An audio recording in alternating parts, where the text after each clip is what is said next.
Hello, and welcome to Exposed News Outlet, where we shed a light on topics that matter the most. I'm your host, Andrea.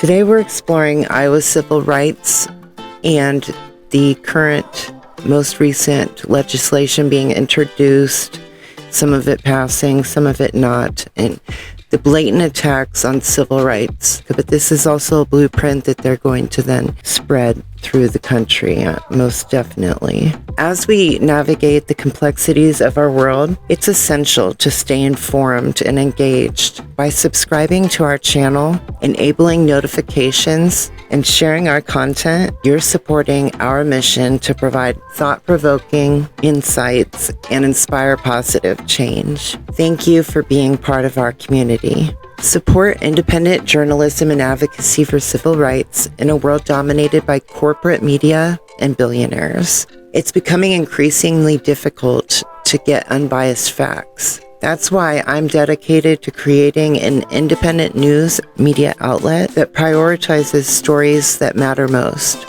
For those whom are able to help out, I will link my GoFundMe, as I still have some expensive items to help grow my platform. Anything helps. Otherwise, please be sure to subscribe to our channel, like and share our videos that you enjoy most, and help spread knowledge. And it really does help and goes a long way. So thank you. And without further ado, let's get to the video. The recent bill in Iowa, which removes protections for transgender people from the state's civil rights law, is a devastating blow to the LGBTQ community, and specifically transgender Iowans. This law was specifically designed to prevent discrimination based on gender identity, and now it's been stripped away, leaving transgender Iowans vulnerable to discrimination in housing, employment, education, and public accommodations. Watch this clip. Local 5 News. This is democracy? Are you telling me this is a democracy? Step back. A tense city council meeting ends in an arrest. A 26-year-old man charged with criminal trespass and interference with official acts after being escorted out of the council meeting. Tonight was the second in-person meeting the council held since COVID.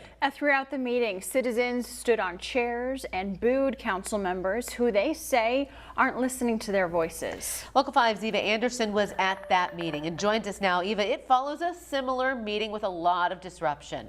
That's right, Stephanie. A lot of disruption at this one, though it looked a little different than the one 2 weeks ago where protesters played kazoos while council members tried to conduct business.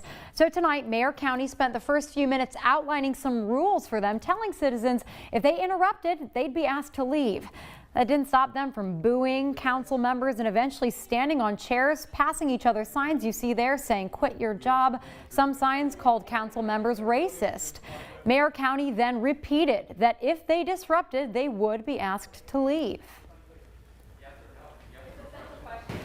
We ask you again to do not disrupt this meeting. Please sit down. Okay. Just get him out of here, please. We would ask you to leave at this time. Protesters were then escorted out of the chambers, and we had our cameras rolling as police told them to leave the building. They said if you fail to leave the building, you will be arrested for trespassing. Many of them stuck around and later knocked on the doors to get back in the chambers. And that's when it came to a head when police told one man to move his foot. They have a right to be in this meeting. Excuse me? Okay, move your foot. They have a right to be in this meeting. Let them in. Stop. Look, he's just trying. He's just have the right to be in this meeting. Well, that's what happened. Police arrested 26-year-old John Thomas Noble. He's charged with criminal trespass and interference with official acts. I had a chance to speak with a few of the citizens who carried those signs. None of them wanted to go on camera. They said, "We're here to speak to the council, not the press." But they did tell me off camera they were there to protest Plan DSM, urban revitalization, and overall rules of the city council. They added they feel their voices aren't being heard, and after the arrest took place, the meeting continued. Those who were allowed to stay and signed up for a spot in public comment said as much to the council members that they feel like they're not heard and they want them to resign. Eva Anderson, Local 5 News, we are Iowa. Iowa Republican lawmakers have targeted diversity, equity, and inclusion programs so far this legislative session, with at least half a dozen bills already being filed. And on Monday, another bill looks to remove requiring college students from such classes, as our Connor O'Neill reports. In a small cramped room Monday, the Senate Education Subcommittee advanced a bill that would make the Iowa Board of Regents create a policy for the state's universities to not require its students to enroll in a diversity, equity, and inclusion or critical race theory course to complete one's degree. An exemption could be granted by the board if a student's course is primarily focused in racial, ethnic, or gender studies. Those in favor say this legislation is necessary because they believe DEI classes are used to discriminate against qualified, good people. And this is a very common sense bill. DEI suppresses and censors free speech and balanced views. While opponents said history should be taught in full. So you can't require a student to take a course that discusses social justice. Never mind that establishing justice is in the preamble to the Constitution. It's addressing a problem that doesn't need to be addressed. And ultimately what this is government censorship. It's the government telling folks what they can teach, when they can teach it, how they can teach it. If the Iowa Attorney General were to find out that a public university violated this policy, the AG could file a lawsuit against the institution to legally comply. But Senator Green, who wrote the bill, said universities wouldn't have trouble complying. I've talked to some in the institutions and stuff like that, and I don't think it would prevent the critique of DEI and stuff like that. With it being the first funnel week of the legislative session this year, all bills proposed in one chamber have to pass out of the committee level in that same chamber by the end of the week, otherwise they die in the legislature, meaning this bill discussed on Monday in the Senate has to go through the committee level by Friday in order to stay alive moving forward. Reporting from the Iowa State Capitol, Connor O'Neill, Local 5 News. A similar bill is eligible for floor debate in the House. If eventually signed into law, this policy would not take effect until the fall semester of 2026. Much, Mr. Chair. It's the faux outrage for me. It's as faux news that I'm hearing, because somehow you guys, and when I say you guys, I am referring to my Republican colleagues, pretend as if you are the heroes of the story. But let me remind you who set the House on fire. It was y'all. So let me go ahead and handle these receipts, because I know that I always have to have proof, even though I guess our education system is failing us, because it seems like facts don't seem to faze people that vote for y'all. But I'm going to do it anyway. So when we talk about debt, I'd ask for unanimous consent to enter into a record this article that says Donald Trump built a national debt so big, even before the pandemic, that it'll weigh down the economy for years. Without objection, so ordered. Thank you so much. In fact, it talked about the fact that he ran up our debt almost $8 trillion. It was estimated to be $7.8 trillion at that time. And this is it's actually the third biggest increase ever under any presidential administration. So I don't understand how y'all gonna play the heroes.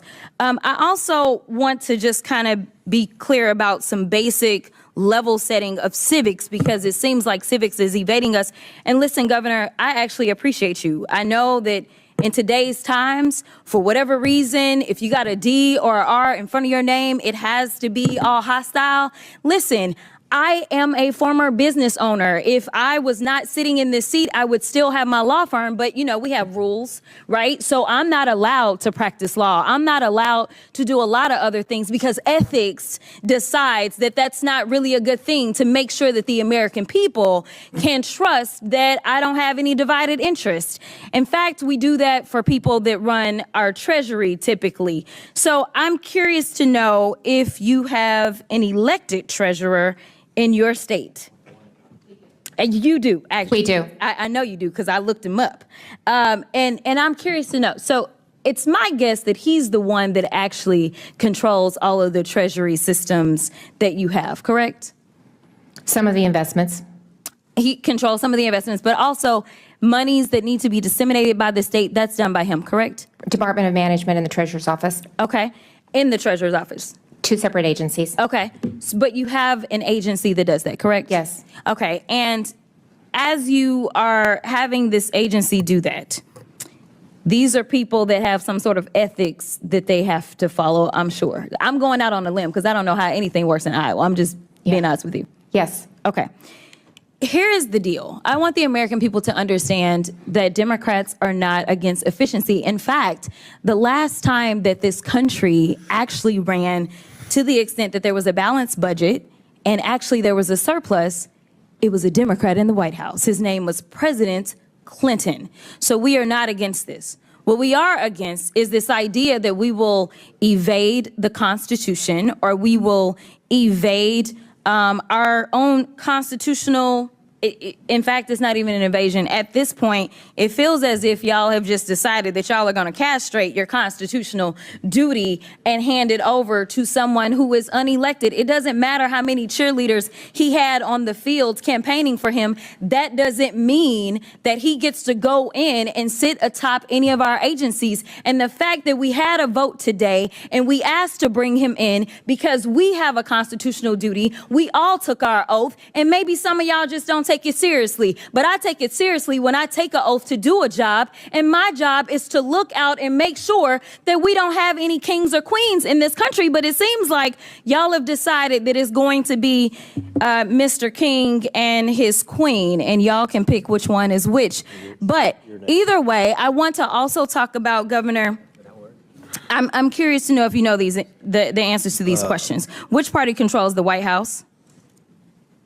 Republican. Which party controls the Senate? Republican. Which party controls the House? Republican. Is that about what the makeup is in Iowa? Yes. And that has allowed you to be able to get your agenda across, correct? Yes. And you haven't had to bring in somebody to basically usurp any types of norms because you worked through the process, correct? Well, I did executive orders, Yes or no? 2080 Yes or agreements, no? and then Yes- went yes to the or no? Because legislature we're as gonna well. have It wasn't all of the above. I'm going to reclaim my time because I All of only the got above. so much time left. All of the I above. also want to point out that you specifically talked about that you recently had 3 national declarations for disasters, and I want to enter into the record a unanimous consent. Trump moves to abolish FEMA, shift disaster response to states. Without objection. And my Order. final unanimous consent I'd ask says that Mike Johnson's budget plan is at risk of collapse, even though we know that y'all control all 3 levers of government. So if this is what y'all want to do, then go ahead and clean it up and fix it and just go through the process. And honestly, there's nothing that we will be able to say about it. Order. And with that, I will yield.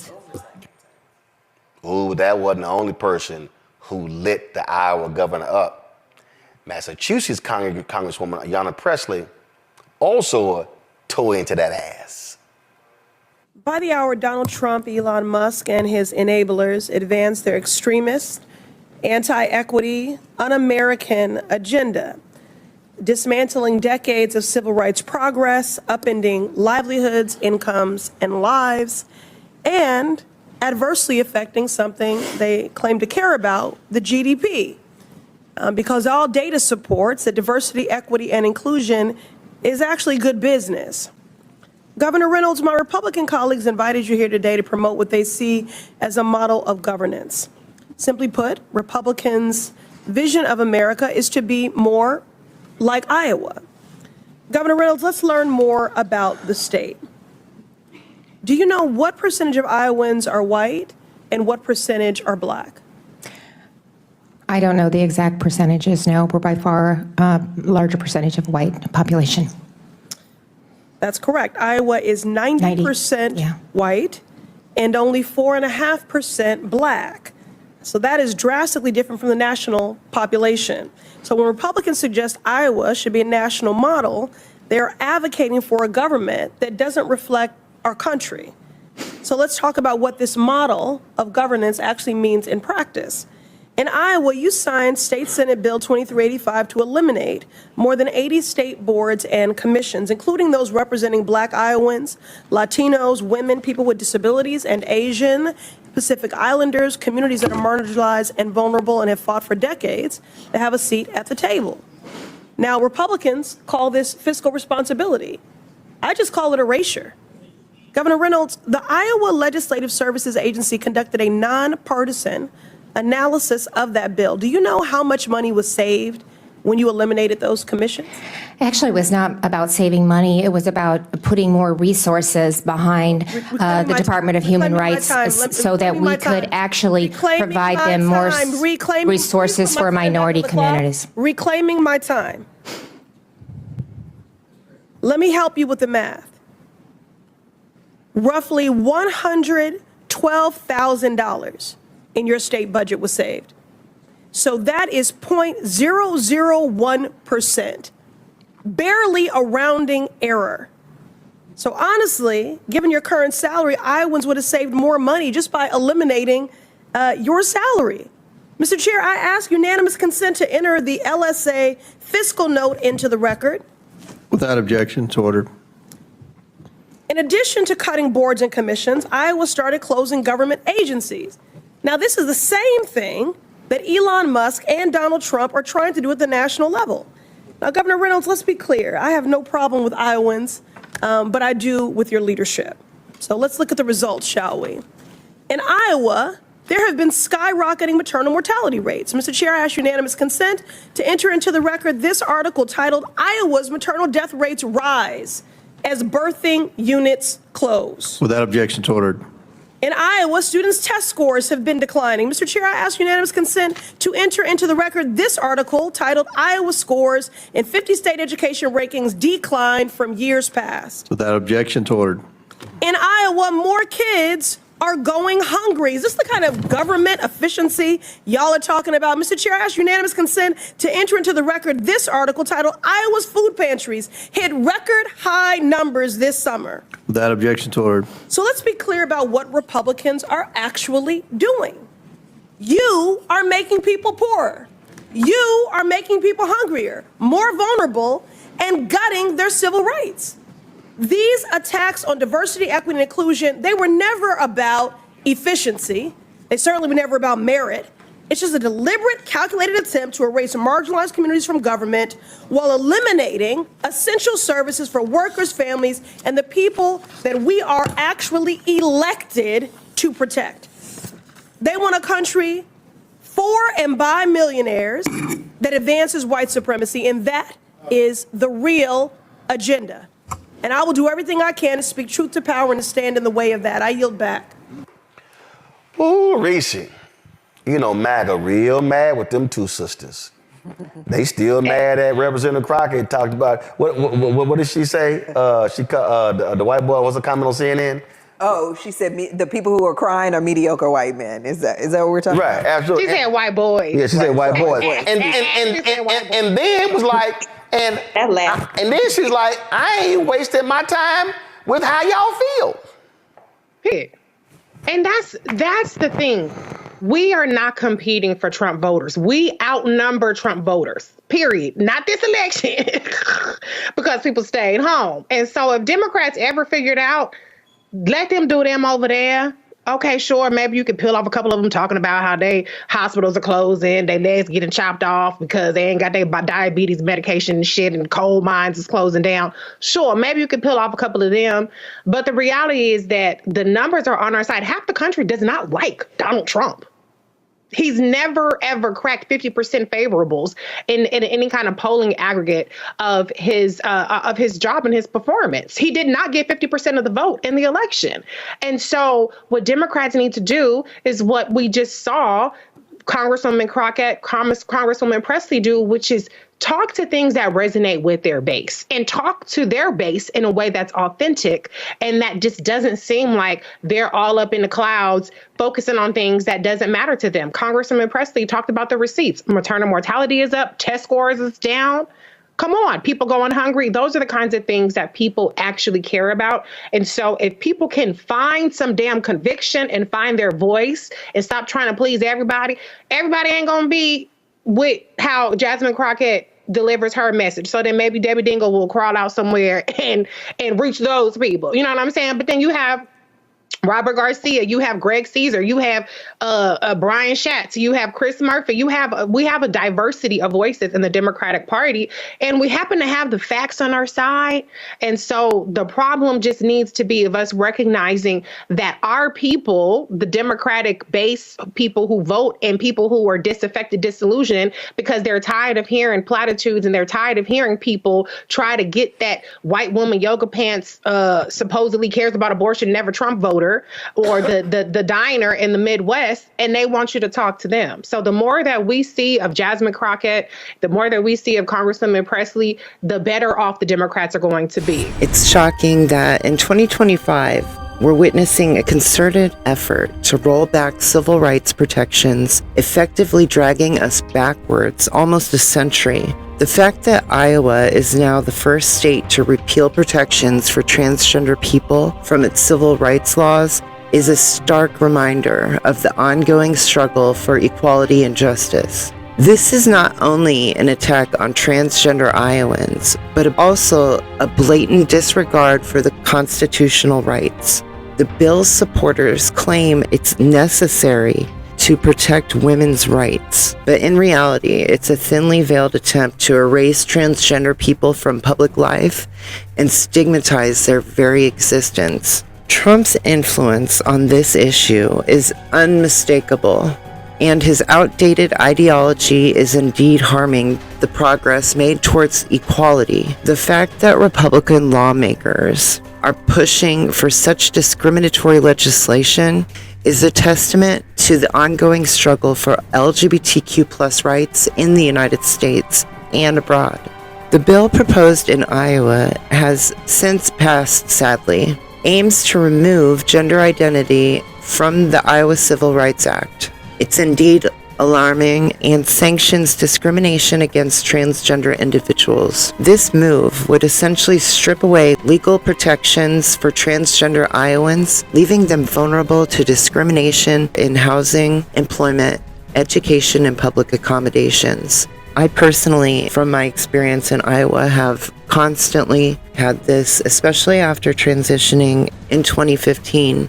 And I was immediately overlooked and then actually just kind of phased out of my position with MAGA Cosmetics before it was then closed by Yonkers altogether, because Yonkers closed in Valley West Mall. But then I was also, I guess my boss had thought that I was a woman, and when he actually got my paperwork, when I was working in a salon, he actually ended up firing me the week that my father passed away for job performance. He knew my father had died. Obviously, I wasn't going to be in the right mental state, but to protect himself, he fired me. That it was just after he had seen on my ID that obviously I was transgender. You know, this is something, even when I was in school, in Valley High School in West Des Moines, back in 99 through 2000 era, they deemed me controversial because they had never dealt with anyone that, like me, you know, that wore makeup and girls' clothes, etc. And after discrimination, death threats, what have you, not to profile, however, it was always the white nationalists, you know, that were the ones that were causing the most stir. Ironically, a lot of them tried to holler at me years later, but we won't even get into that. That's another story, as most homophobes and transphobes are on the down low. That's why they obsess over it. But anyway, it's just sad to see that 20 years later, you know, because I dealt with a lot of these same things in my high school. They expelled me, even though I was the one getting death threats. They expelled me because I was too controversial, because instead of dealing with the problem or correcting it, they just wanted to sweep it under the rug like it never happened. And it's very sad that this is happening on a larger scale. Transgender individuals have historically faced marginalized discrimination and oppression, and this bill only exacerbates these issues. By removing gender identity from the Iowa Civil Rights Act, the bill would create a loophole for discrimination, allowing individuals to be fired, evicted, or denied services or housing based on their gender identity. This is state-sanctioned discrimination and literally harassment, as if there's not enough trauma.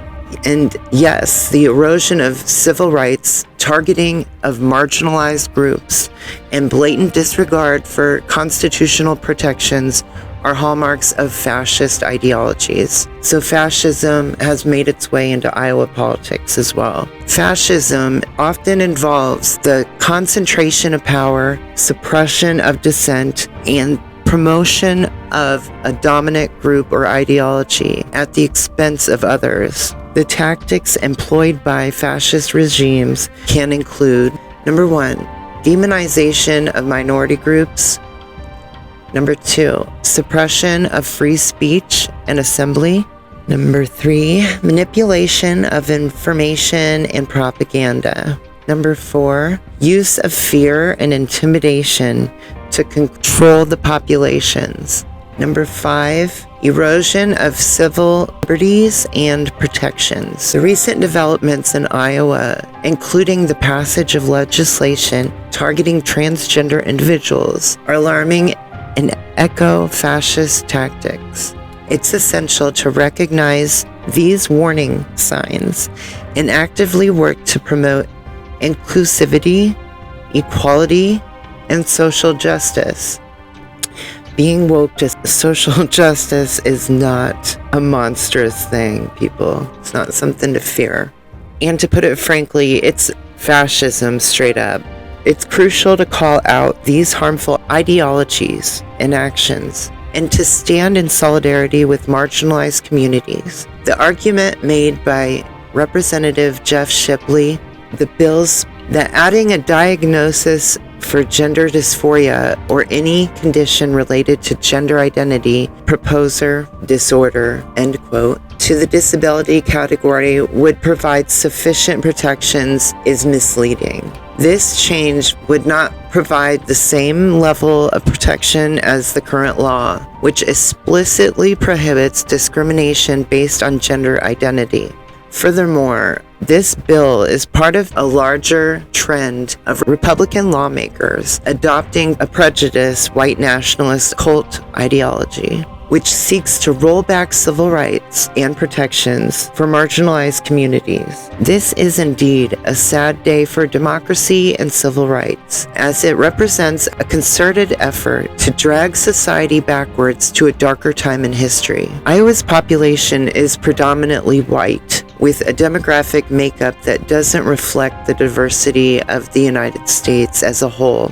According to the U.S. Census Bureau, Iowa's population is approximately 90% white, 6% Hispanic or Latino, only 4% Black or African American, and 3% Asian. Furthermore, this bill is part of a larger trend which seeks to roll back civil rights and protections for marginalized communities. This is indeed a sad day for democracy and civil rights, as it represents a concerted effort to drag society backwards to a darker time in history, with a demographic makeup that doesn't reflect the diversity of the United States as a whole. They were trying to use Iowa as a national model for education and social policies, specifically in regards to school choice and voucher programs. The idea is to replicate Iowa's system, which prioritizes private schools and vouchers on a national scale. In other words, it is only going to help the elites. However, critics argue that Iowa's demographics and socioeconomic profile are vastly different from the rest of the USA. Iowa is predominantly white, rural, and has a relatively low poverty rate altogether. In contrast, many parts of the country are urban, diverse, and face significant challenges related to poverty, inequality, and access to education. Iowa's unique characteristics make it an outlier, and replicating its policies nationally could exacerbate existing inequalities and neglect the needs of marginalized communities, which honestly is the point. in all of this. That's what the Republicans are seeking to do. It's by design. The concern is that using Iowa as a model for the country could lead to policies that don't address the unique needs and challenges of more diverse populations. This might result in inadequate representation, resources, and support for marginalized communities. It's essential to consider the diversity of the U.S. population when developing policies and programs, ensuring that they are inclusive and equitable. This includes addressing the specific needs of the communities of color, low-income populations, and other marginalized groups. Iowa lawmakers have been actively working to reverse civil rights protections for transgender individuals, particularly in the areas of education, healthcare, and sports. Republican lawmakers have introduced and passed several bills aimed at restricting the rights of transgender Iowans, including banning gender-affirming medications and procedures for transgender youth, which, by the way, it's very misleading. There haven't even been any procedures done for many, many decades. It's been it was Kim Petras that was 16 years old many decades ago that had an operation done. The only thing that the trans youth have been getting are medications or testosterone blockers, which work differently, and they suppress puberty. It's not even... This is all fear tactics. They know that they can do this because people don't know that much about transgender people to begin with. And so all they do is push fear-mongering. But what I can say is that this is the blueprint, and it's not going to stop with transgender people. It's going to continue on with women, with people of any melanated color, everybody that's not a straight white male, because this is a fascist agenda, and it's the whole point. Prohibiting transgender athletes from competing in girls' and women's sports, restricting transgender students' access to school bathrooms and locker rooms, requiring school officials to notify parents if a student asks to use different pronouns, banning instruction of gender identity and sexual orientation before 7th grade. And again, this is basically bullying transgender youth and creating more problems and encouraging more harassment, even as if they didn't get bullied enough in school. So it's just wrong. And if they cared about all students, including the transgender students, they would find alternative methods or protections or, but it's not that. They want to demonize them and harass them and inflict trauma. Watch this clip from protests this past few weeks in Iowa at the state capitol protesting these laws, and I would have to say that I was very proud. There was a lot of people. Watch this clip.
lawmakers voted to remove protections for gender identity from the Civil Rights Code.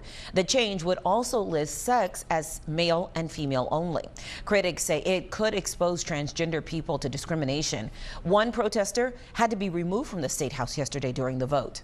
Iowa's governor still has to approve this change. Watch break. Iowa is now the first state to remove civil rights protections for transgender people. Republican Governor Kim Reynolds signed the controversial bill into law this afternoon despite days of protests against the measure. CBS's Lana Zach reports on the civil rights reversal.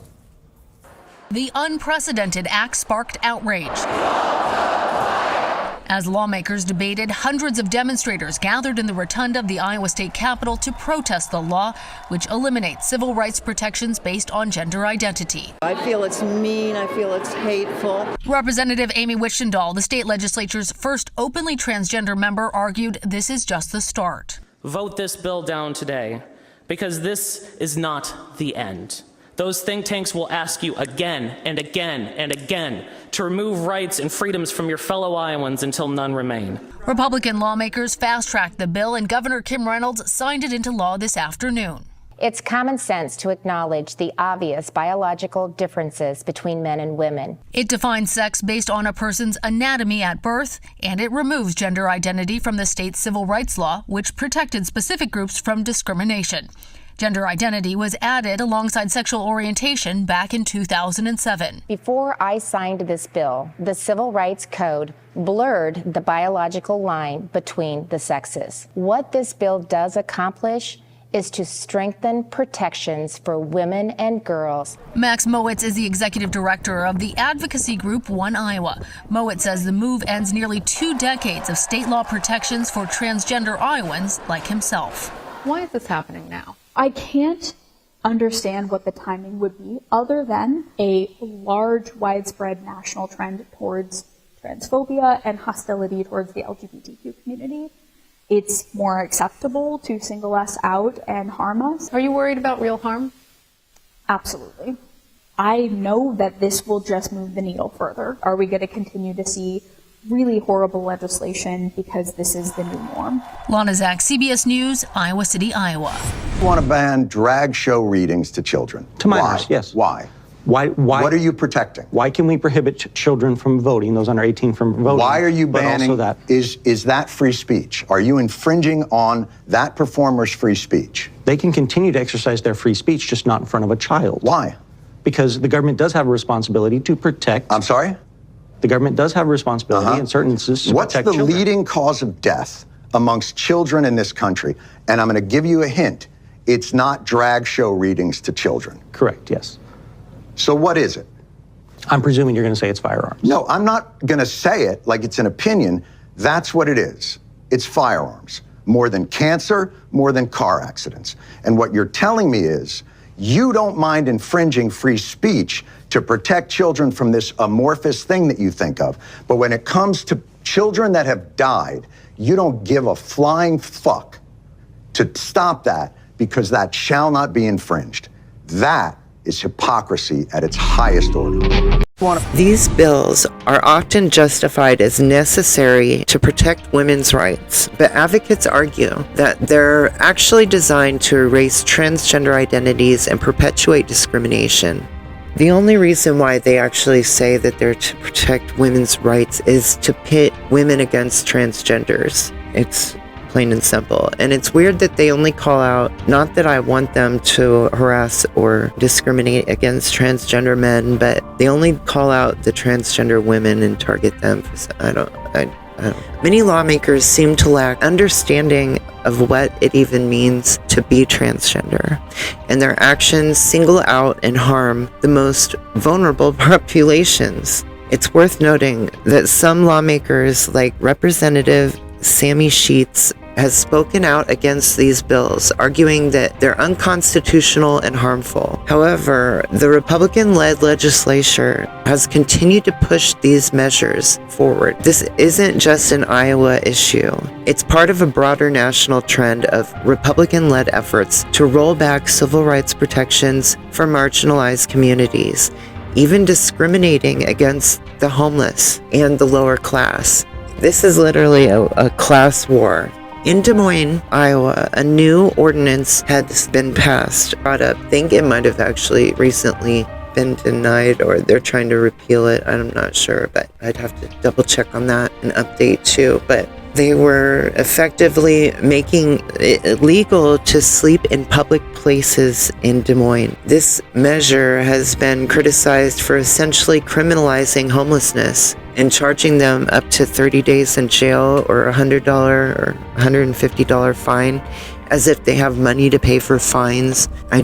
So evil. And instead of addressing these issues, like the housing issues, affordable housing, etc., they're going after the homeless and the transgender and the marginalized people. I mean, you can't make this stuff up. The ordinance prohibits people from sleeping or lying down in public. Even, taking a nap in a park or anything like that would be deemed illegal, I guess, including parks, sidewalks, and other areas. Those found violating this ordinance can face arrest or fines of up to 30 days in jail and $150 fine. Critics argue that this approach does not address the root causes of homelessness, such as poverty, lack of affordable housing, mental health, addiction, and other causes. Instead, it punishes individuals for being homeless, perpetuating a cycle of poverty and incarceration. And meanwhile, a lot of these same Republicans actually own stocks in private prisons, so they actually make money from this. It's not coincidence, it's by design, like I said. These are evil people, sick in the head. This measure has sparked concerns about the erosion of civil liberties and the targeting of vulnerable populations. Some have likened it to a police state or a fascist oligarchy, where the government prioritizes the interests of the wealthy and the powerful over those of the marginalized and disadvantaged. It's just a sad day. And it's more reason why we have to vote every year. We have to go to the local elections and make sure that we're voting all of these Republicans out. They're not making anything better here. They're only making things worse. Watch this clip. The City Council of Des Moines, Iowa did something absolutely horrible to the homeless last night. And I spoke out against the ordinance that they proposed and passed last night. Here's my speech. That hasn't already been said. You haven't already ignored. The council has squandered opportunity after opportunity to show they are human beings of compassion. The unhoused of Des Moines are human and deserve respect more than most of you. The friends that I have that have been unhoused have gone through the struggles that you could never imagine, which might explain your inhumanity. The lack of empathy displayed by this council made up of white, upper-class individuals is sickening. Des Moines humors itself as a safe haven for the marginalized. You have proven that is not the case. You could have given tax breaks or other incentives to mental health professionals. You choose not to, instead giving credits to mega corporations and ignoring the plight of those you represent. You could incentivize low-income house builders, rather you choose high-rises and condos. You can fund programs to feed people, to expand shelters. You choose to criminalize those already suffering. You chose cruelty. I am sorry that the unhoused can't afford Appalachia at the fair. I am sorry the homeless can't afford to mortgage a house, eat at burradas, or be part of the Better Business Bureau, but they are part of this community.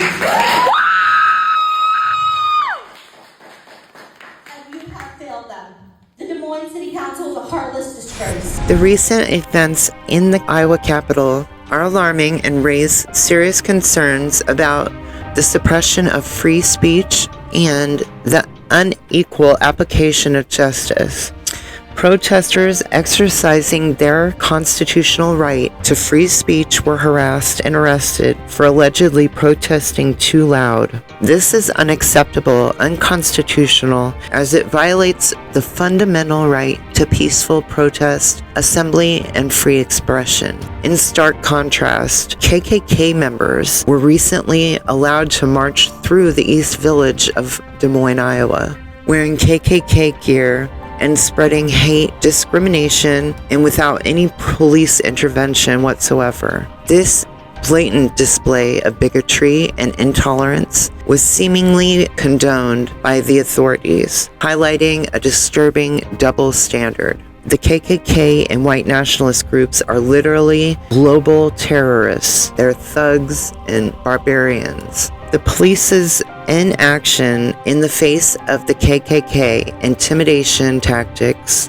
is particularly troubling, as it suggests a lack of commitment for protecting marginalized communities from hate groups. This is not only morally reprehensible, but it also undermines the rule of law and the principles of equality and justice. Unfortunately, the past 8 years have seen a rise in violent incidents and clashes during protests across the United States, including in Iowa City, where a driver struck protesters in Iowa City. This is just another disturbing example of the dangers that protesters can face. This type of violence is unacceptable and can have devastating consequences for those involved. Let me play this clip. Oh my God. I knew that guy was going to do that. Is that guy? It was the same guy. Guarantee it. I had that on video. I know that was. These events demand a thorough investigation and accountability from the authorities. The suppression of free speech, the unequal application of justice, and the tolerance of hate groups must be addressed to ensure that all citizens can exercise their rights without fear of persecution or discrimination.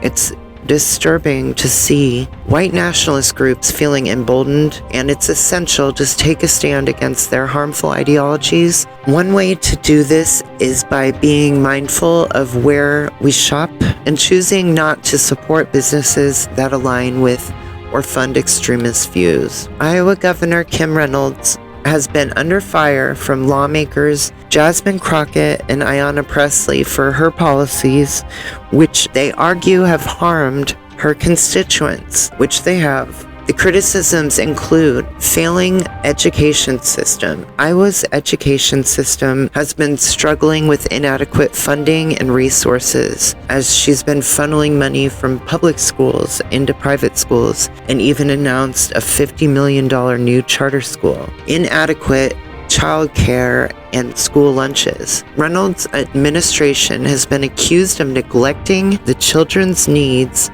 particularly in low-income families. Reynolds has been criticized for diverting public school funds to private schools, a move that's been linked specifically to Project 2025, and she began implementing more than, a year or two ago maybe. Misappropriation of funds. Reynolds has faced accusations of misusing state funds, with multiple instances of alleged misappropriation and even locking out the auditor. Watch this clip.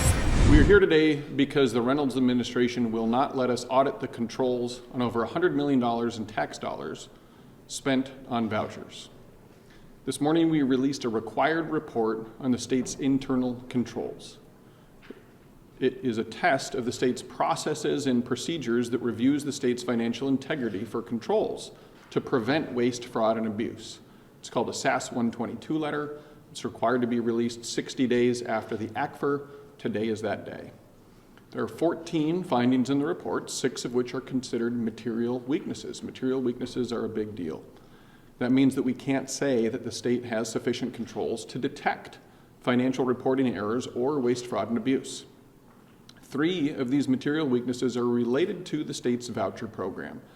Despite multiple requests, the Departments of Education and Revenue did not provide documentation that students receiving the vouchers met eligibility income requirements according to the law. They also did not provide documentation of proof of controls ensuring that this $100 million was adequately checked for waste, fraud, and abuse. And the Department of Education, in the third instance, refused to provide a report from Odyssey, that's the company that administers the program, called a SOC 2 report. That's about Odyssey's own protection of Iowans' personal data, confidentiality, and privacy. The other 3 material weaknesses are all related to unemployment benefits. They're all known, they are all defined. So those are in the report as well if you want to review those. The statutory requirement and the mission of this office is to shine a light on how the state spends your money, hold government agencies and lawmakers accountable, and help prevent waste, fraud, and abuse. We can't do that when the governor gives her approval to hiding documents and thumbing their nose at transparency for Iowans. It's our job to find out what's going on so that that information can be shared with Iowans after having been reviewed by an independent auditor. The bottom line is this.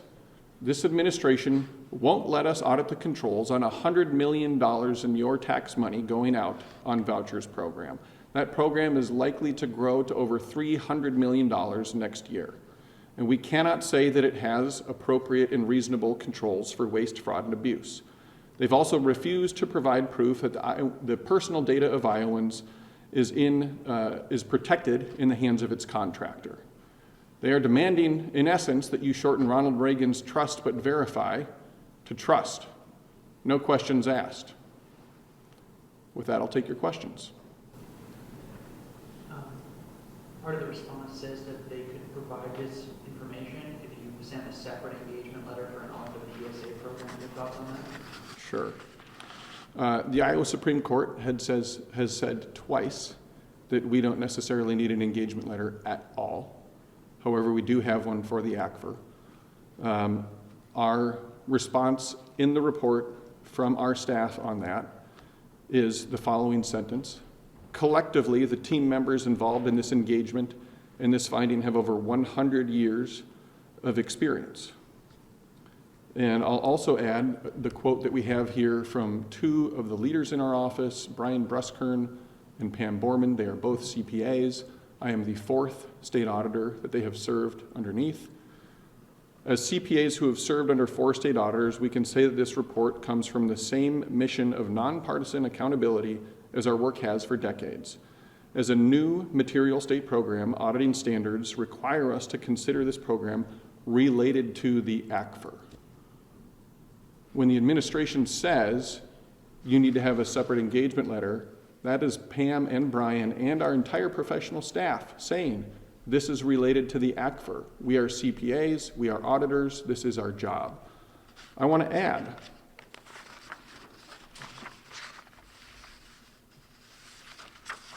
not only is it unanimous that the administration is wrong, personally I would say that that argument is intentionally wrong because they need to be able to say something to hide this information. Our professional staff has repeatedly met with the administration, and from what I hear of those meetings, it makes me think of that saying, it's hard to get a man to understand something when his salary depends on him not understanding it. Governor, Auditor Sand had a press conference right before this. He said that your administration won't let him see information about the ESA program that you requested through the annual audit, so he can't determine if there are proper internal controls for that program. Why won't you let him see that information? Well, first of all, let me just say that Auditor Sands has been gunning for higher office since the day that he was elected. The auditor should be nonpartisan, non-biased, but he has publicly been against education freedom and ESAs since the day that we signed it into law, since we passed ESAs, and there's plenty of documentation to attest to that. He's said it often. If you look at social media, he's been very clear that he doesn't agree with it and that he's against it. And at the same time, this is a guy that has said he doesn't have time for auditing public schools. He clearly did not focus on auditing the courts, but instead he's been obsessed with a program that he's flat out against, just to score political points. So he's not a nonpartisan auditor. He's a political actor, and he's using his office for political gain. So is that why you declined to share the records? No, it's very clear. If you read the report, it will walk through exactly why we declined it. It's a bunch of technical information I can go through with you if you'd like me to. That's an ACFR. It's a financial report. This is a program. It's a process.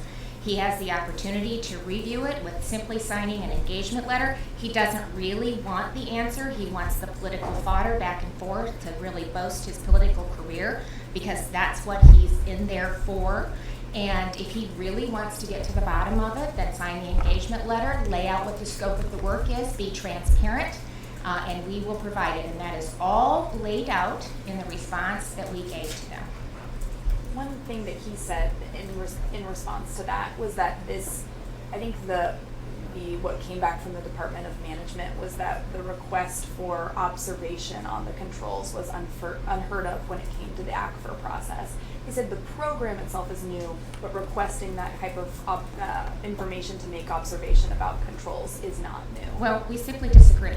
We have a disagreement on what we believe that law says, and we believe we're following the law. And simply, if he wants to look at it, it's this easy. Submit an engagement letter with the scope of the review, and he'll get the answers that he's looking for. The Department of Education has made it very clear that the program is doing what it's supposed to be doing, the controls are in place. But if he wants to verify that, then he needs to submit an engagement letter and a scope of work, and then we'll get him the information that he's looking for. But he's not doing that. So, he doesn't have time, like he clearly... Kim Reynolds' policies have been contentious. Kim Reynolds has also been involved in other controversies, including a lawsuit settlement over allegedly violating Iowa's public records laws as well. Here are some Republican-owned stores and companies you might want to avoid in the Iowa area. And some of these are abroad. Home Depot. Home Depot has donated over $1.7 million to Republican candidates and PACs recently. Chick-fil-A. Chick-fil-A has been known to support conservative causes and has donated to Republican candidates. Walmart has been reported to ask employees for donations to conservative causes, and 70% of their donations go towards Republican candidates. They also are one of the main donators to Project 2025 as well as our next. Coke Industries. Coke Industries owns various brands including Angel Soft and has been known to fund conservative causes and donates to Republican candidates. They're also the #1 funding company of Project 2025. Domino's Pizza. Domino's has been reported to have conservative leanings and has donated to Republican candidates. Papa John's. Papa John's, the founder, John Schnatter, has been a vocal supporter of Republican candidates and has donated to their campaigns. Las Vegas Sands Corp. The late CEO Sheldon Adelson was a significant contributor to the Republican Party. General Dynamics Corporation has donated to multiple GOP members and has been reported to have conservative leanings. Lockheed Martin Corporation has donated to Republican candidates and has been known to have conservative leanings. Here are some local Iowa Republican companies. Hy-Vee. While Hy-Vee doesn't explicitly identify as Republican, its PAC has donated to Republican candidates. Fairway, similar to Hy-Vee, Fairway's political leanings aren't explicitly stated. However, its owners have only donated primarily to Republican candidates. Deere & Company. This agriculture machinery company has donated over $800,000 to Republicans who voted to reject the 2020 election results. Pioneer Hybrid, a DuPont subsidiary. Pioneer Hybrid's PAC has donated to Republican candidates. Sadly, Casey's General Stores. This convenience store chain's PAC has also donated to Republican candidates. Winnebago Industries. This RV manufacturer's PAC has donated to Republican candidates. Please note that corporate political affiliations can be complex and nuanced. These companies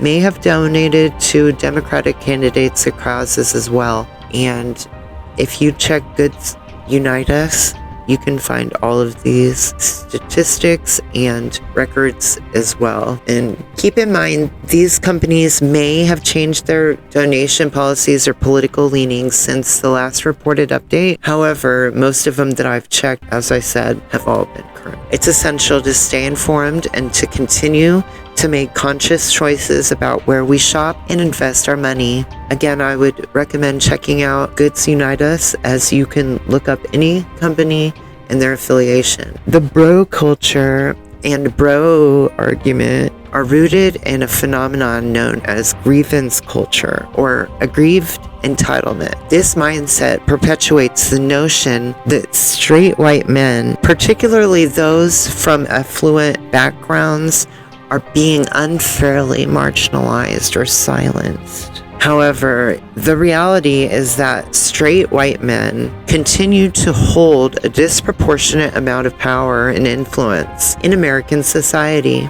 According to a 2020 report by the Pew Research Center, white men make up about 30% of the U.S. population, but hold around 70% of corporate and positions of power, and more than 80% of congressional seats. This disparity highlights the absurdity of the bro argument. Rather than acknowledging and addressing the systemic inequalities that perpetuate their privilege, some straight white men are instead choosing to indulge in a narrative of victimhood, which is very confusing because, they consider themselves alpha somehow, but then they're also victims. So are they victims or are they alphas? Or which is it? Because you can't have both. This grievance culture is often fueled by right-wing radicals and media outlets. Once again, radicals.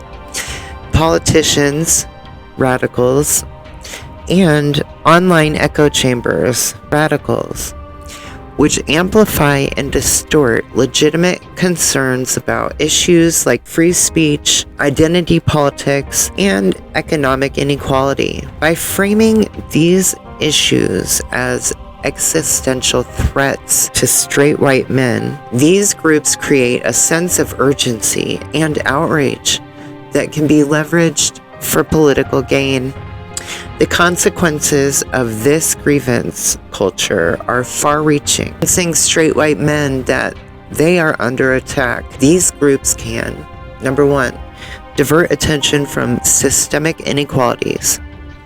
By framing straight white men as the true victims, these groups distract from the very real struggles faced by marginalized communities, such as racial and ethnic minorities, women, and LGBTQ+ individuals. Number two, erode empathy and understanding. By perpetuating a narrative of victimhood, these groups foster a sense of resentment and entitlement among straight white men, making it more challenging to build bridges of understanding and empathy with marginalized communities, further driving a wedge. Number three, undermine democratic institutions.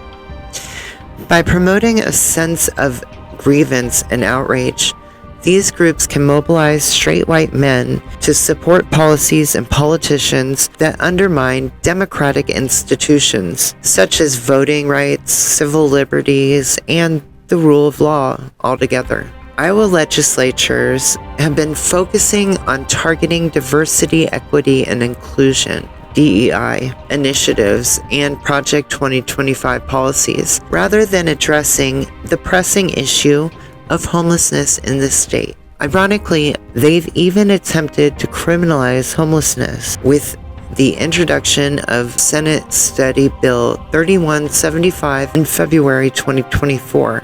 This legislation aimed to divert funding from effective programs and even threatened to financially punish cities for not arresting individuals experiencing homelessness. Moreover, the City of Des Moines City Council passed 2 ordinances in October 2024 that criminalize homelessness, despite concerns from advocates that these measures fail to address the root cause of homelessness, a lack of affordable housing. Meanwhile, Iowa legislation's focus on divisive policies have driven medical students out of the state. The director of Des Moines University delivered a scathing speech to the Iowa legislature, warning them that their actions would have consequences. It's crucial for Iowa legislators to prioritize the needs of their constituents, particularly those struggling with homelessness. Instead of criminalizing homelessness, they should focus on addressing the affordable housing crisis and providing supportive services to those in need. Watch these two clips. Our students want no part of practicing here with bills like this on the table. You are chasing them off. So you go ahead, pass it. Chase off the best and brightest. By all means, go ahead. As the kids are saying these days, go ahead and F around. Sooner or later, you're going to find out. The Trump supporters for a minute. I don't know who you are, and I don't know why you like this guy. Whatever he does, he accuses everyone else of doing. The man cannot tell the truth, but he combines it with being a narcissist. A narcissist at a level I don't think this country's ever seen. And my concern is that he would grab up that power and really treat the country as sort of his little bully fiefdom. Donald Trump is everything I taught my children not to do in kindergarten. He's been exploiting working Americans for 40 years. He's a race-baiting, xenophobic, religious bigot. He says he's for the little guy, but he's actually built a lot of his businesses on the backs of the little guy. You know, Donald Trump the other day said that, it, quote, if he tells a soldier to commit a war crime, the soldier will just go do it. And I don't think Donald Trump has even read the Constitution, knows what's in the Constitution. A toxic mix of demagoguery and mean-spiritedness and nonsense. I just cannot support Donald Trump. Donald Trump is a delusional narcissist and an orange-faced windbag. Donald Trump is a con artist. He doesn't know the difference between truth and lies. He lies practically every word that comes out of his mouth. I think he's a kook. I think he's crazy. I think he's unfit for office.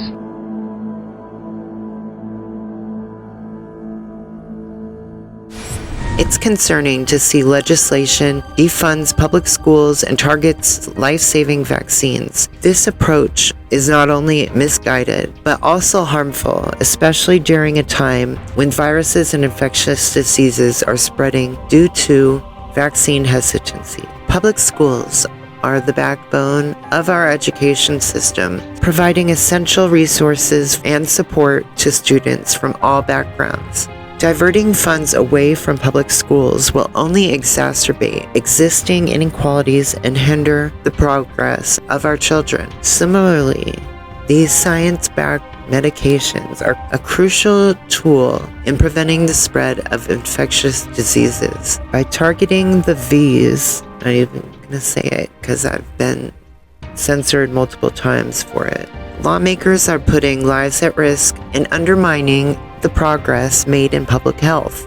This approach is particularly alarming given the current climate of the V hesitancy, which has already led to outbreaks of preventable diseases. It's essential for lawmakers to prioritize the well-being and safety of their constituents, particularly children, by supporting public schools and promoting evidence-based public health policies. The bro culture and bro argument are symptoms of a broader grievance culture and perpetuates a false narrative of victimhood among straight white men. By recognizing and challenging this narrative, we can work towards a more inclusive, equitable society that addresses the real struggles faced by marginalized communities.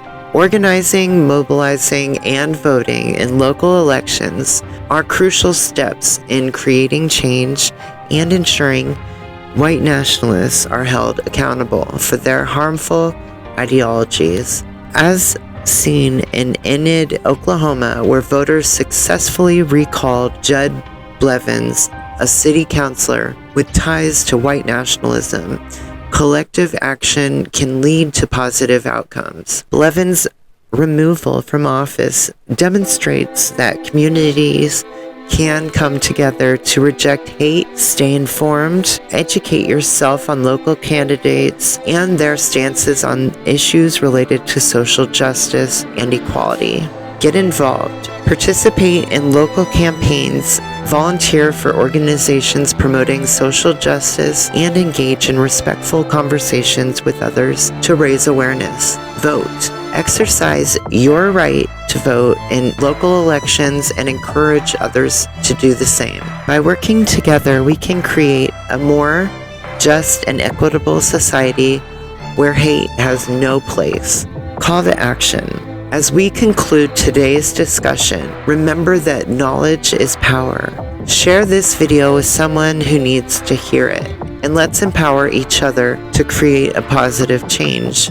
Don't forget to subscribe to my channel, like this video if you haven't already, and share it on your social media profiles and platforms to support our mission of promoting fact-based information. Thank you once again, and if you watched till the end, please drop a purple heart in the comment box below so I know you watched till the end. Let me know your thoughts, and if you're an Iowan, I know I'm going to be working with a couple activist groups here locally as well, and I will be promoting their causes. I have also been following a couple that I'll link in the description box as well that are important, and everybody be safe. We're going to be organizing more protests as well, so please, if you haven't, also I'll link my Facebook page as well so you can follow along if on there as well. So thank you once again, and have a blessed day.